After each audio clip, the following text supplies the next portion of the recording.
Hello.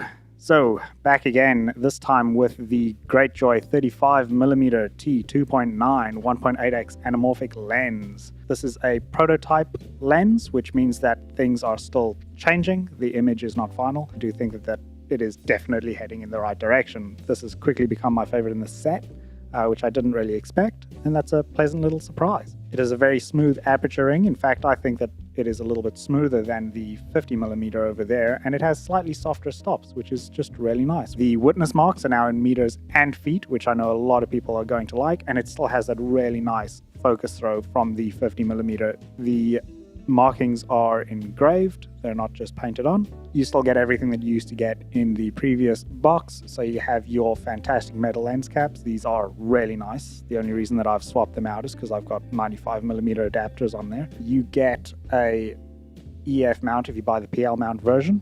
The EF mount, unlike the one that came with the 50mm, is now black all around, and they have lengthened the screws that come with it, which is going to make them harder to lose, which I do nearly every time I change the mount on the 50mm.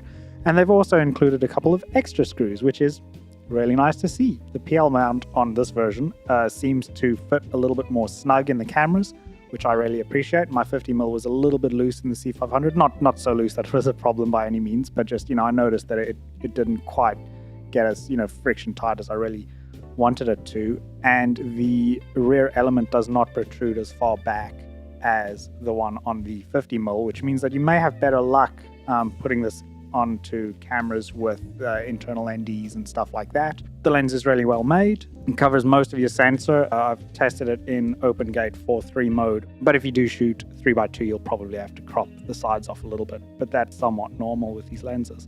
Practically no focus breathing, no squeeze change, and the color matches really nicely between the 50mm and the 35mm. This 50 is probably a little bit warmer in the mid-tones, and the 35 is maybe a little bit brighter overall, but nothing that you can't correct in post. Did a quick lens flare test. As you can see, the lens is quite hard to make flare. Now, again, I'll clarify by saying that this is a prototype. I don't know if that will change by the time the lens gets to you, but personally, I'm not really into a lot of streak flares, but you do get some flares if you're looking for them.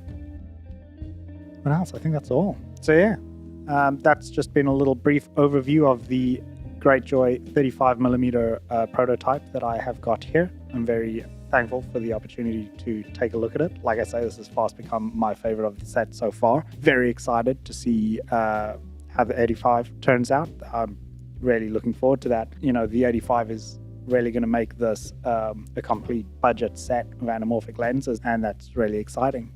The other really exciting news is that Greatjoy have said that they are looking into making a 135mm as part of this set. So that is really cool. You're going to have a relatively affordable anamorphic set that ranges from 35mm, 50mm, 85mm, and then 135.